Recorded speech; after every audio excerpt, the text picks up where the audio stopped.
అదే RTV app వార్తల్ని క్షణాల్లో చదివే అవకాశం ఉంటుంది. ఒక న్యూస్ పేపర్, ఒక టెలివిజన్ ఛానల్ మీ చేతుల్లో ఎప్పుడూ ఉంటాయి.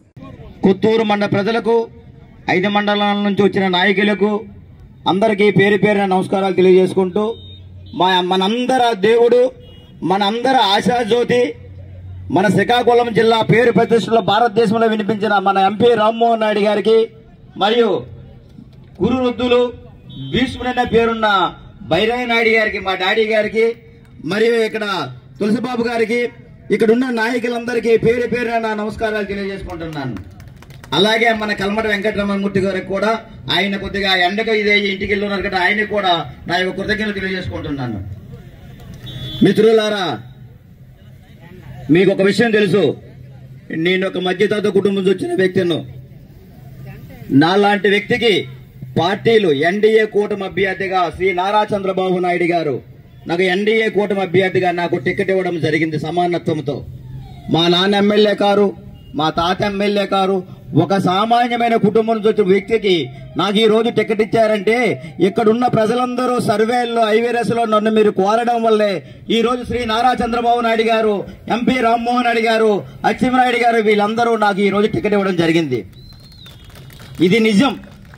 ఎందుకంటే మీకు ఈ పరిగణలో ఎందుకు పెట్టుకున్నానంటే, మీరు కోరారు కాబట్టి వాళ్ళు టికెట్ ఇచ్చారు. ఈ గెలుపు మన అందరి గెలుపు అవ్వాలని మనస్ఫూర్తిగా మిమ్మల్ని కోరుకుంటున్నాను. ఏ ఒక్క గెలుపు అవ్వకూడదు, ఏ మామిడి గోవిందరావు గెలుపు అవ్వకూడదు, పాతపట్నం నియోజకవర్గ ప్రజల గెలుపు అవ్వాలని మీ ముందు తెలియజేసుకుంటున్నాను. ఇక్కడ నేను కాదు ఎమ్మెల్యే, పాతపట్నం నియోజకవర్గ ప్రజలందరూ ఎమ్మెల్యే అవ్వాలి.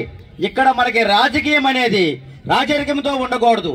రాజకీయం అనేది స్వేచ్ఛతో, ప్రజల మధ్య సేవ చేసే భావంతో ఉండాలనేది నా కోరిక. ఒక మధ్యతరగతి కుటుంబంతో వచ్చిన వ్యక్తిను, నాదంతా ఒక విషయం మీకు తెలుసు. సరైన వైద్యం చేసుకోలేక మా నాన్న కోల్పోయినా, సరైన వైద్యం చేసుకోలేక నా చిన్న అబ్బాయిని కోల్పోయినాను.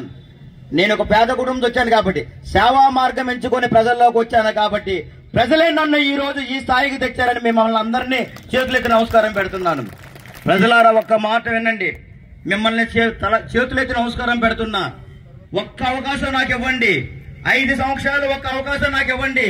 ఎమ్మెల్యే అంటే ఎలా ఉంటారా అనే ఒక్క నిరూపణ చేసి ఈ పాతపట్నం నియోజకవర్గాన్ని ఎంపీ రామ్మోహన్ నాయుడు గారి ఆధ్వర్యంలో, ఆయన తప్పనిసరిగా కేంద్ర మంత్రి అవుతారు కాబట్టి ఆయన ఆధ్వర్యంలో పాతపట్నాన్ని కొత్త పట్నంగా, ఈ నియోజకవర్గాన్ని విద్య, వైద్యం, మౌలిక వసతులతో కాకుండా ఇక్కడ ఇండస్ట్రీలు, కుటీర పరిశ్రమలతో ఉపాధి అవకాశాలు కల్పిస్తామని మీ అందరికీ హామీ ఇస్తున్నాం. ఆయన ముందు మనందరికన్నా అత్యధిక మెజార్టీతో ఎంపీ రామ్మోహన్ నాయుడు గారికి గెలాలి. ఆయన గెలిస్తేనే మన పాతపట్నం నియోజకవర్గం అభివృద్ధి చెందుతుందని మీ అందరికీ తెలియజేస్తున్నా. ఎందుకంటే ఆయన తప్పనిసరిగా ఎట్టి పరిస్థితుల్లోనే కేంద్ర మంత్రి అయ్యి తీరుతారు కూడా మీకు అందరూ తెలుస్తున్నాను. ఆ రోజు స్వర్గీయ ఎర్రమనాయుడు గారు ఆయన కేంద్ర మంత్రి అయిన తర్వాత మన పాతపట్నానికి ఎక్కడ పెట్రోల్ బంక్ ఉందో మనకు తెలియదు అందరికీ.